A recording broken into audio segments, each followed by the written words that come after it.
اس لیے وہ اسے بیل سمجھ بیٹھے تھے، لیکن 1880 میں ملنے والی جو نئی سیل تھی، دوسری سیل، یہ کافی واضح تھی۔ اسے دیکھنے پر ماہرین کو معلوم ہوا کہ یہ کسی بیل کی نہیں بلکہ یونیکارن کی تصویر ہے، یعنی گھوڑے جیسا ایک خیالی جانور جس کے ماتھے پر سینگ ہوتا ہے۔ قدیم لوک داستانوں میں ایسے ایک جانور کا ذکر آیا کرتا تھا، لیکن حقیقت میں ایسا کوئی جانور کسی نے کبھی دیکھا نہیں، نہ اس کے کبھی آثار ملے۔ گریک اور رومن ہسٹری میں ایسے ایک جانور یونیکارن کا ذکر بہرحال ملتا ہے، اور جن کہانیوں میں ملتا ہے ان میں اس کا تعلق دریائے سندھ اور اس کے گرد بسنے والے علاقوں سے ہی جوڑا جاتا ہے، یعنی انڈس ویلی سویلائزیشن سے، انڈیا سے۔ یہ مہر بھی دوستو، یہ سیل بھی یہی بتا رہی تھی کہ یونیکارن کا تصور انڈس ویلی سے ہوتا ہوا ہی یورپ تک پہنچا تھا۔ تو خیر ساتھیو، 1912 میں ان تینوں سیلز کی تصاویر Journal of the Royal Asiatic Society میں شائع کی گئیں۔ 1912 میں آرکیولوجیکل سروے آف انڈیا کے ڈائریکٹر جنرل جان مارشل تھے۔ انہوں نے یہ تینوں تصاویر دیکھی تو انہیں ہڑپا میں خاص دلچسپی پیدا ہو گئی۔ انہوں نے یہاں کھدائی کا کام، آرکیولوجیکل ریسرچ کا کام مزید تیز کرنے کا حکم دے دیا۔ نئی کھدائی کے دوران 2 اور سیلز سمیت کئی دوسری اشیاء بھی برآمد ہو گئی۔ اب جان مارشل کو یقین ہو گیا کہ ہو نہ ہو ہڑپا ضرور کسی بڑی دریافت کا پہلا دروازہ ہے۔ ایک موقع پر انہوں نے یہ بھی لکھا کہ ہڑپا کی کھدائی ہندوستان کی تاریخ کے ایسے دروازے کھول سکتی ہے جس سے اس خطے کی تاریخ کے بارے میں بالکل نئی باتیں سامنے آئیں گی۔ چنانچہ جان مارشل ہڑپا پر کام کرواتے چلے گئے۔ 1921 سے لے کر 1924، 1921 سے 1924 تک یہاں انڈین آرکیولوجسٹ دیا رام سہنی کی نگرانی میں کھدائی کا کام جاری رہا۔ لیکن مسئلہ یہ تھا کہ محض ایک شہر کی کھدائی سے یہ معلوم نہیں ہو سکتا تھا کہ یہ کتنی بڑی اور قدیم تہذیب کا ایک حصہ ہے، اور یہ کہ جس تہذیب کا یہ حصہ ہے وہ کتنے بڑے علاقے پر پھیلی ہوئی تھی۔ تو کیا ہوتا ہے کہ اسی دور میں یعنی 1919 اور 20، 1990 اور 20 کے لگ بھگ ایک نئی دریافت ہوئی جس نے سب کو ہلا کر رکھ دیا۔ یہ ڈسکوری تھی اسی سلسلے کے ایک اور بڑے شہر کی دریافت، اور یہ شہر تھا موہنجو دڑو۔ موہنجو دڑو سندھ کے شہر لاڑکانہ کے قریب ہی دریافت ہوا تھا۔ سندھی زبان میں موہنجو دڑو کا مطلب ہے مردوں کا ٹیلا، ماؤنٹ آف دا ڈیڈس۔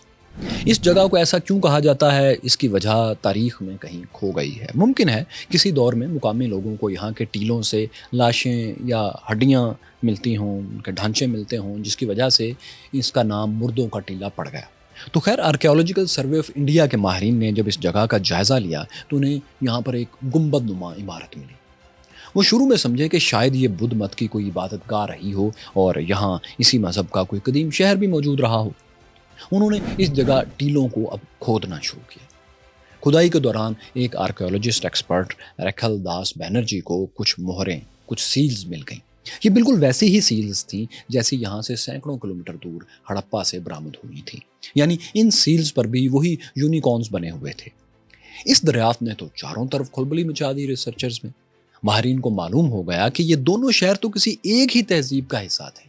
جلد ہی آرکیولوجسٹ اس نتیجے پر پہنچ گئے کہ یہ تازہ دریافت ہونے والی تہذیب باقی ہندوستانی تہذیبوں سے کافی مختلف بھی ہے۔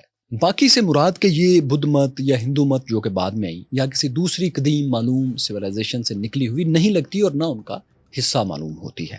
یہ بالکل جداگانہ انداز میں پروان چڑھی ہوئی لگتی ہے، کیونکہ اس کے آثار میں کوئی ایسا اثر نہیں تھا، کوئی ایسی نشانی نہیں تھی جس سے پتہ چلے کہ اس کی جڑیں کسی بیرونی یعنی ہندوستان کے باہر کی کسی جگہ سے آئی ہوئی ہوں، یا جو بعد میں تہذیبیں آئیں ان سے یہ ملتی ہو، یعنی ان سے قدیم ثابت ہو رہی تھی، یا پھر یہاں کی کوئی معلوم تہذیب اس کی ایوولوشن کا نتیجہ ہو، ایسا بھی نظر نہیں آ رہا تھا۔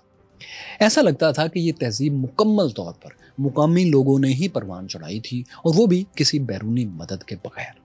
جان مارشل ساتھیوں وادی سندھ کی تہذیب کے گرویدہ تو ہو گئے تھے، لیکن جدید ٹیکنالوجی نہ ہونے کی وجہ سے وہ اس تہذیب کی درست عمر کا تعین نہیں کر پا رہے تھے۔ ان کا بس اندازہ تھا کہ یہ تہذیب کم از کم 3000 برس پرانی تو ضرور ہونی چاہیے، لیکن ان کا یہ اندازہ بالکل غلط تھا۔ بہت جلد ثابت ہو گیا کہ یہ تہذیب ان کے اندازوں سے کہیں زیادہ قدیم ہے۔ اب یہ اندازہ کیسے ہوا؟ تو ساتھیوں ہڑپا اور موہنجو دڑو کے بارے میں ریسرچ جب انٹرنیشنل لیول پر شائع ہوئی تو دنیا بھر کے ماہرین نے اسے بغور دیکھنا شروع کیا۔ ان میں میسوپوٹیمیا یعنی عراق میں قدیم شہروں پر تحقیق کرنے والے لوگ بھی شامل تھے۔ یہ ماہرین یونیکارن والی سیلز دیکھ کر چونک اٹھے۔ انہوں نے آرکیولوجیکل سروے آف انڈیا سے رابطے کیے. انہوں نے بتایا کہ ان سیلز سے بہت زیادہ ملتی جلتی سیلز تو عراق سے بھی ملی ہیں جو 4000 برس سے زیادہ پرانی ہیں. یعنی اس بات کے کچھ ثبوت ملے کہ یہ تہذیب کم از کم میسوپوٹیمیا میں آباد ہونے والی تہذیبوں کے قریب کی تو ضرور ہے. 4 سے 5000 سال پرانی تو لازمی ہے. عراقی یعنی میسوپوٹیمین علاقوں میں جو تہذیبیں بسیں ان کے ماہرین نے تو یہ تھیوریز بھی پیش کر دی تھیں کہ شاید ہڑپا اور موہنجو-دڑو کو بسانے والے لوگ عراق سے گئے تھے. آپ جانتے ہیں کہ قدیم میسوپوٹیمیا کی پہلی تہذیب کو سومیرین سویلائزیشن کہا جاتا ہے جنہوں نے کہ لکھنا بھی شروع کیا تھا. اسی مناسبت سے شروع میں انڈس ویلی سویلائزیشن کو انڈو سومیرین سویلائزیشن کا نام دے دیا گیا. تاہم سومیرین سویلائزیشن کے ایک ایکسپرٹ آرنسٹ میکے ہندوستان آئے اور غالباً انہی کے کہنے پر جان مارشل نے انڈو سومیرین سویلائزیشن کا نام چھوڑ کر اسے محض انڈس ویلی سویلائزیشن کہنا شروع کر دیا. آرنسٹ میکے کی آمد انڈس ویلی سویلائزیشن پر ریسرچ میں ایک انقلابی سٹیپ تھا. انہوں نے 1926 سے 1931 تک موہنجو-دڑو میں بہت محنت سے کھدائی کروائی، آرکیولوجیکل ریسرچ کروائی. اس کھدائی کے دوران یہ شہر اپنی موجودہ شکل و صورت میں جیسا کہ آج آپ کو نظر آتا ہے وہ مٹی کے نیچے سے باہر نکل آیا، برہمت ہو گیا. جس حالت میں آج آپ موہنجو-دڑو کو دیکھتے ہیں وہ دراصل آرنسٹ میکے کی کوششوں کا ایک پھل ہے.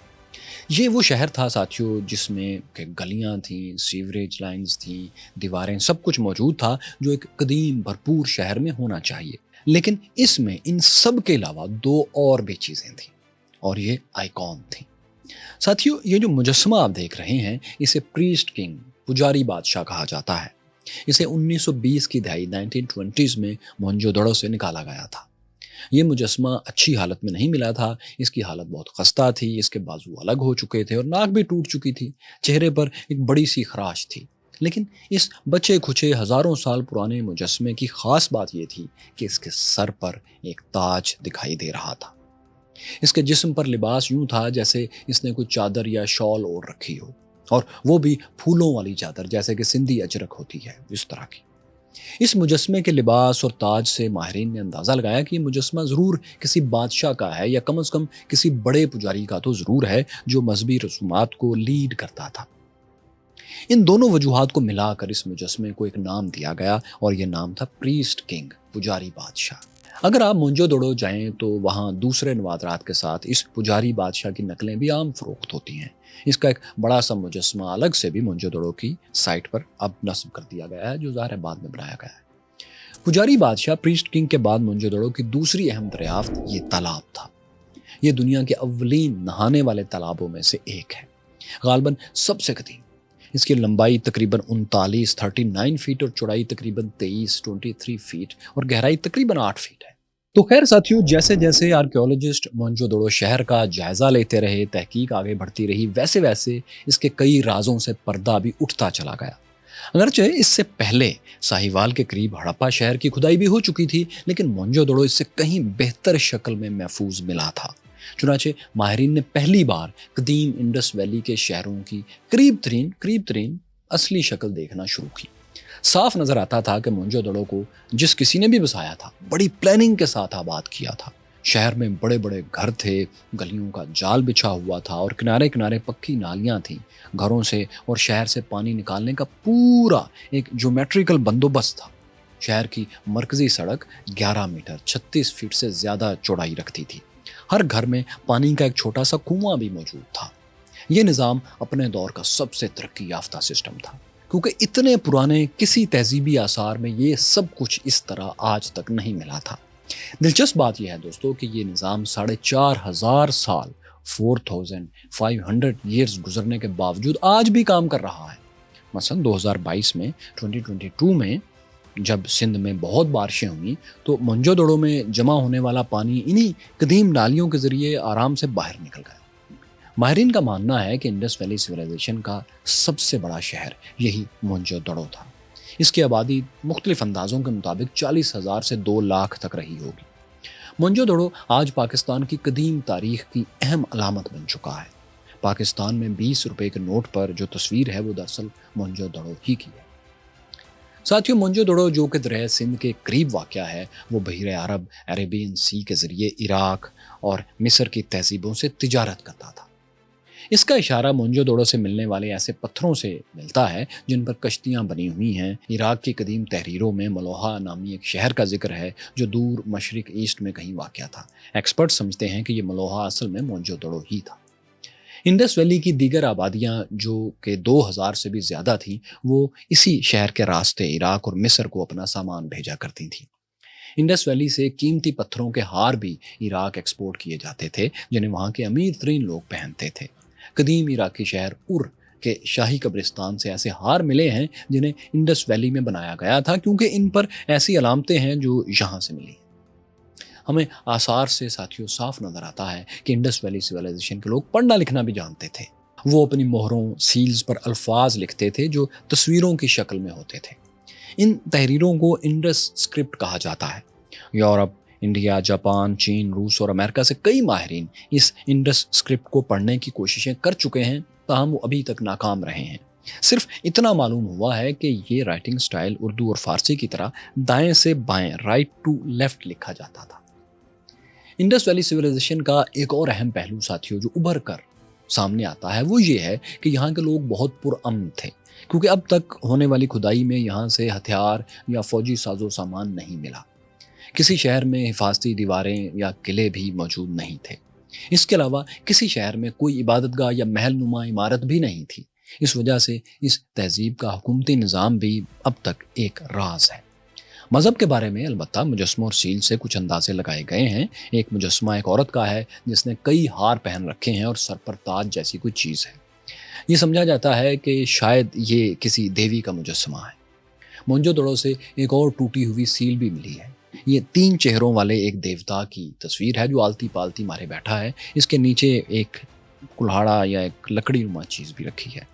اس کے سر پر سینگوں والا تاج ہے، جبکہ اس کے گرد کچھ جانوروں کی تصویریں بھی بنی ہوئی ہیں۔ یہ غالباً جانوروں کا ایک دیوتا ہوگا جس کی انہوں نے تصویر بنائی۔ ایک اور تصویر ایک پجاری کی ہے جو کسی دیوتا کے سامنے بیٹھا ہے۔ اسی طرح ایک مجسمہ ایک انسان کا ہے جو گھٹنوں پر ہاتھ رکھے یوں بیٹھا ہے جیسے عبادت کر رہا ہو۔ ان مجسموں اور سیلز سے یہ تو ثابت ہوتا ہے کہ یہاں کے لوگ کچھ دیوی دیوتاؤں کو مانتے تھے، مذہب کی کوئی شکل تھی۔ تاہم ان کی پوجا پاٹ کے، عبادات کے طریقے وغیرہ کیا تھے، ان کے تہوار کیسے تھے، یہ معلوم نہیں ہو سکا۔ دوستو 1947 تک انڈس ویلی کی ہندوستان میں 37 سائٹس دریافت ہو چکی تھیں۔ 47 میں پارٹیشن ہو گئی۔ اس کے بعد پاکستان اور بھارت میں اس تہذیب پر الگ الگ کام شروع ہوا۔ اس دوران دونوں ممالک میں 1000 سے زائد ایسی سائٹس، ایسے مقامات دریافت ہو گئے جو اس سویلائزیشن سے تعلق رکھتے تھے۔ تب یہ بات سامنے آئی کہ یہ تہذیب، یہ سویلائزیشن کم از کم 8 لاکھ مربع کلومیٹر کے علاقے پر پھیلی ہوئی تھی۔ ان 1000 میں سے 100 سے زائد سائٹس پر کسی حد تک کھدائی بھی کی گئی، آرکیولوجیکل ریسرچ کی گئی، جبکہ باقی سائٹس پر کھدائی ابھی باقی ہے۔ اب تک جو یہاں پر ریسرچ ہوئی اس میں قیمتی پتھروں کے ہار، برتن، خواتین اور مردوں کے مجسمے، کھلونا نما بیل گاڑیاں، بیلوں کی تصویروں والی سیلز، شطرنج جیسے کھیل کا سامان اور وزن تولنے کے لیے استعمال ہونے والے بارٹس بھی برآمد ہوئے ہیں۔ یہ سب چیزیں لندن، پاکستان اور بھارت کے عجائب گھروں میں محفوظ ہیں۔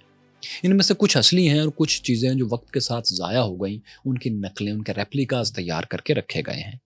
ان سائٹس پر قبرستان بھی دریافت ہوئے ہیں۔ جب یہاں پر موجود قبروں کی کھدائی کی گئی تو کچھ جگہوں پر انسانی ڈھانچوں کے ساتھ برتنوں اور روزمرہ استعمال کی مختلف چیزوں کے آثار بھی برآمد ہوئے۔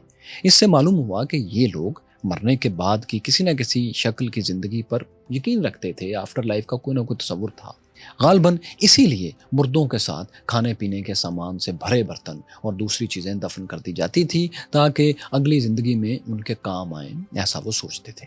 ہڑپا میں قدیم قبرستان سے ملنے والے ڈھانچوں کی ہڈیوں اور دانتوں کے معائنے سے یہ بھی معلوم ہوا ہے کہ یہاں کے لوگوں کی اوسط عمر، ایوریج ایج 30 برس 30 ایئرز سے کچھ زیادہ ہوتی تھی۔ ہر 6 میں سے ایک شخص 55 برس 55 ایئرز یا اس سے کچھ زیادہ عرصہ زندہ رہتا تھا۔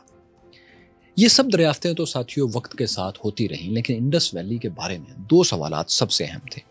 پہلا سوال یہ کہ یہ تہذیب شروع کہاں سے ہوئی، اور دوسرا یہ کہ آخر یہ اچانک غائب کہاں ہو گئی۔ پہلے سوال کا جواب تو ماہرین نے ڈھونڈ نکالا، جو کہ ہم ویڈیو کے شروع میں آپ کو بتا چکے ہیں کہ انڈس ویلی سویلائزیشن دنیا کی پہلی معلوم سویلائزیشن قرار پا چکی ہے۔ مطلب عراقی اور مصری تہذیبوں سے بھی قدیم ہے، اور اس کا پہلا شہر بلوچستان کا شہر مہر گڑھ تھا۔ اس شہر کے کھنڈرات ضلع بولان میں آج بھی دیکھے جا سکتے ہیں۔ یہ کیوں قدیم ہے؟ وہ اس طرح کہ عراق کے قدیم ترین شہروں میں سے سب سے پرانا شہر اور آج سے 5800 برس پہلے بسایا گیا تھا۔ اسی طرح مصر کا قدیم ترین دارالحکومت ممفس بھی 5100 برس پہلے کا ہے۔ ان سب کے مقابلے میں مہر گڑھ کی آبادی کے آثار 8 سے 9000 برس پرانے ہیں۔ اس شہر کی زیادہ سے زیادہ آبادی 20,000 تھی۔ مہر گڑھ کو 1972 میں ایک فرینچ ایکسپرٹ جین فرانسس نے دریافت کیا تھا۔ فرینچ آرکیالوجی ٹیمز نے یہاں سے برتن اور مجسموں کی شکل میں نوادرات کا ایک خزانہ برآمد کیا تھا۔ ایکسپرٹس کا خیال ہے کہ یہ وہ آبادی ہے جو انڈس ویلی سویلائزیشن کے قیام کی وجہ بنی تھی، یعنی اسی کے شہری بعد میں انڈس ویلی کے تمام علاقوں میں آگے چلتے گئے، پھیل گئے اور انہوں نے ہی موہنجو دڑو اور ہڑپا جیسے عظیم شہروں کی پھر بنیاد رکھی۔ سچ پوچھیں تو مہر گڑھ کی تہذیب کے گرد موجود جو جگہیں ہیں، اگر ان کی کھدائی کی جائے، صبر آزما کام کیا جائے، تو بہت سے ایسے اہم ترین سوالوں کے جوابات مل سکتے ہیں جن کی صرف انڈس ویلی کو ہی نہیں پوری انسانیت کو تلاش ہے۔ لیکن بلوچستان میں ملٹری آپریشنز اور قبائلی جھگڑوں کی وجہ سے مہر گڑھ میں کھدائی اور آرکیولوجیکل سرویز فی الحال ناممکن ہے۔ حکومت بھی اس کے لیے کوئی خاص کام نہیں کر رہی، اس پہ توجہ نہیں دے رہی۔ لیکن بات یہ ہے کہ انڈس ویلی کی سینکڑوں سائٹس میں سے کچھ بھارت میں بھی ہیں، ان پر بھی وہاں خاصا کام ہوا ہے۔ انڈین آرکیولوجسٹ اور ہسٹورینز بھی انڈس ویلی سویلائزیشن کو 8 سے 9000 سال پرانی تہذیب ہی مانتے ہیں۔ ان ہسٹورینز نے انڈین ریاست ہریانہ سے ملنے والی کچھ قدیم اشیاء کا جائزہ لیا۔ وہ بھی اسی نتیجے پر پہنچے کہ انڈس ویلی کم از کم 8000 برس پرانی تہذیب ہے۔ مطلب اس کا آغاز معلوم کھنڈرات کے مطابق مہر گڑھ سے ہوا اور پھیلتے پھیلتے یہ 8 لاکھ مربع کلومیٹر تک وسیع ہو گئی۔ اس کے مقابلے میں مصر اور عراق کی تہذیبیں آپ جان چکے ہیں کہ زیادہ سے زیادہ 5 سے 7000 برس پرانی ہیں۔ یہ کہنا بڑی حد تک درست ہوگا کہ معلوم قدیم ترین انسانی تہذیب دریائے سندھ کے گرد پیدا ہوئی تھی۔ اگر آپ پاکستان کا نقشہ دیکھیں تو آپ کو نظر آئے گا کہ اس کے درمیان سے دریائے سندھ ایک ریڑھ کی ہڈی کی طرح گزرتا ہے۔ پاکستان اور انڈین پنجاب دراصل دریائے سندھ کی تہذیب کے وارث ہیں، وہی تہذیب جسے قدیم زمانے سے ہند یا ہندوستان کہتے تھے۔ یوں ساتھیوں، پہلے سوال کا جواب تو ماہرین نے ڈھونڈ نکالا کہ انڈس ویلی سویلائزیشن کا آغاز کہاں سے ہوا تھا، یعنی مہر گڑھ اس کی شروعات تھی۔ لیکن دوسرا سوال کہ انڈس ویلی سویلائزیشن ختم کیسے ہو گئی، اس سوال کا جواب ابھی تک پردے میں ہے۔ یہ تاریخ کے ان رازوں میں سے ایک راز ہے جو اہرام مصر کی تعمیر سے بھی بڑے راز کی شکل میں موجود ہے۔ انڈس ویلی کے کچھ ماہرین اندازہ لگاتے ہیں کہ کئی برس تک بہت کم بارشوں سے خشک سالی آئی، یعنی دنیا کا موسم بدلا اور یہ تہذیب ختم ہو گئی۔ اس تھیوری کو ڈرائی سیزن تھیوری کہا جاتا ہے۔ کچھ کے خیال میں سینٹرل ایشیا کے راستے ہندوستان آنے والے آرینز نے اس تہذیب کا خاتمہ کر دیا۔ کچھ ایکسپرٹس کو لگتا ہے کہ جنگلات کی بے تحاشا کٹائی اور دریاؤں کے راستے بدلنے سے یہ تہذیب تباہ ہوئی، کیونکہ لوگوں نے یہ جگہ چھوڑنا شروع کر دی تھی اور دوسرے علاقوں میں جا کر بسنا شروع کر دیا تھا۔ اس تھیوری کو زیادہ وزن نہیں دیا جاتا۔ ہاں، ایک اور تھیوری یہ ہے کہ اس علاقے میں ایک سرسوتی دریا بہتا تھا جس کے کنارے یہ سویلائزیشن پروان چڑھ رہی تھی، لیکن 4000 برس پہلے موسموں میں کسی بڑی تبدیلی کے باعث یہ دریا سوکھ گیا، جس سے انڈس ویلی میں فصلوں کو بے تحاشا نقصان پہنچا اور یہاں سے لوگوں نے رفتہ رفتہ ہجرت اختیار کر لی، مائگریشن کر لی، وہ مختلف دوسری جگہوں پر جا کر آباد ہو گئے۔ ساتھیوں، آپ کے ذہن میں رہے کہ جب ہم کہتے ہیں کہ فلاں سویلائزیشن ختم ہو گئی تو اس سے یہ مراد نہیں ہوتی کہ وہاں رہنے والے تمام لوگ اچانک مر کھپ گئے، ختم ہو گئے۔ اس سے مراد یہ ہوتی ہے کہ یہ لوگ یا تو ہجرت کر کے کہیں اور چلے گئے یا پھر ان سے زیادہ ترقی یافتہ یا وائلنٹ لوگوں نے آ کر انہیں شکست دے دی۔ اس کے بعد فاتح لوگوں نے اپنے انداز سے نئے شہروں کی تعمیر کی اور نئے انداز سے اسی جگہ پر اپنی تہذیب کو پھر پروان چڑھایا۔ پرانے لوگ یا تو غلام بنا لیے گئے یا پھر وہ چھوٹی بستیوں میں کہیں دور جا کر بکھر کر آباد ہو گئے۔ تو اس بات پر ساتھیوں سب متفق ہیں کہ انڈس ویلی سویلائزیشن کی ابتدائی شکل، جسے ہڑپن سویلائزیشن کہا جاتا ہے، وہ تاریخ سے واقعی غائب ہو گئی تھی۔ کیسے غائب ہوئی تھی، اس پر اختلاف ہے، لیکن اس بات پر پھر بھی کوئی اختلاف نہیں کہ یہ تہذیب راتوں رات تباہ نہیں ہوئی تھی۔ یہ بتدریج مختلف ادوار میں، پیریڈز میں زوال پذیر ہو کر ختم ہوئی، دراصل بکھر گئی۔ اسی لیے اس کے 3 حصے ہیں، جس کو پہلے کو ارلی ہڑپن پیریڈ، مڈل ہڑپن پیریڈ اور لیٹ ہڑپن پیریڈ میں تقسیم کیا جاتا ہے۔ ساتھیوں ایسے میں سوال ہوگا کہ اس تہذیب کی آخری نشانی ہمیں کہاں تک ملتی ہے، یعنی ہم کب تک یقین سے کہہ سکتے ہیں کہ اتنے سال پہلے تک تو یہ پورے جوبن پر موجود تھی، اس کے بعد کہیں غائب ہوئی، وہ سن کیا ہے؟ ساتھیوں انڈس ویلی سویلائزیشن کی آخری نشانیاں ہمیں 1900 BCE تک 1900 BCE تک ملتی ہیں، یعنی آج سے کوئی 3900 سال پہلے، 3900 سال پہلے تک۔ اس کے بعد اس کے شہر مکمل ویران ہو گئے۔ ان شہروں کے باسی سن آف دا سوائل کہاں چلے گئے؟ وہ جن کے پسینوں نے ہزاروں سال تک اس دھرتی کو سینچا تھا، وہ کدھر جا بسے؟ سچی بات ہے کہ آج کوئی نہیں جانتا۔ انڈس ویلی سویلائزیشن کے خاتمے کی طرح یہاں کے لوگوں کا آخری سفر بھی ایک راز ہے۔ یہ راز شاید تبھی کھلے گا جب اس کی تمام بڑی بڑی سائٹس یا زیادہ تر سائٹس پر کھدائی ہوگی، ریسرچ ہوگی، مزید آثار ملیں گے، اینٹیکس ملیں گی، اور سب سے اہم یہ کہ انڈس اسکرپٹ کو پڑھ لیا جائے گا، کیونکہ آج تک انڈس ویلی کی قدیم تحریروں کا راز نہیں کھل سکا۔ عراق، مصر اور چین تک کی قدیم تحریروں کو پڑھ لیا گیا ہے، لیکن انڈس ویلی اسکرپٹ اب تک نہیں پڑھا جا سکا، جس کی ایک وجہ تو یہ ہے کہ یہاں سے جو رائٹنگ سیمپلز ملے ہیں وہ بہت چھوٹے ہیں، چند الفاظ اور چند جملوں سے زیادہ نہیں ہیں، جبکہ تحریر کو ڈیسائفر کرنے کے لیے، پڑھنے کے لیے قدیم تحریروں کو تھوڑا زیادہ مٹیریل چاہیے ہوتا ہے۔ پھر اس کے قریب کے کسی زمانے کی تحریریں بھی چاہیے ہوتی ہیں جو کہ انڈس ویلی سویلائزیشن کے سلسلے میں ہمارے پاس نہیں ہیں۔ اگر کسی وقت یہ سب ہو گیا تو ممکن ہے کہ یہاں کے لوگوں کو اپنے ماضی کے اس گمشدہ باب کا علم ہو سکے۔ ساتھیوں ہڑپا اور موہنجو-دڑو کے قدیم باسی تو نہ جانے کہاں چلے گئے، لیکن تاریخ یہ بات ہمیں ضرور بتاتی ہے کہ ان کے بعد یہاں آرینز آئے تھے۔ انہوں نے اپنی تہذیب اور شناخت دونوں کو بہت اچھے طریقے سے قائم رکھا۔ یہ لوگ ہندوستان میں کب، کیسے اور کہاں سے آئے تھے؟ یہ دیکھتے ہی دیکھتے ہندوستان پر کیسے چھا گئے؟ کیا آرینز کا انڈس ویلی سویلائزیشن سے کوئی تعلق تھا؟ اس سب پر ساتھیوں ہم اگلے ویلوگ میں بات کریں گے، جو اس سلسلے کا آخری ویلوگ بھی ہے۔ دوستو اسرائیل نے غزہ کی چھوٹی سی پٹی پر ہزاروں بموں سے کئی بار اٹیک کیا ہے۔ اکتوبر 2023 کی اس جنگ کی ہر اینگل سے تفصیلات دیکھنے کے لیے آپ اس پلے لسٹ پر ٹچ کر سکتے ہیں۔ یہاں دیکھیے کہ فرسٹ ورلڈ وار کی کہانی کیا تھی، اور یہ رہی اندلس میں مسلمانوں کی 800 سالہ حکومت کی مکمل کہانی۔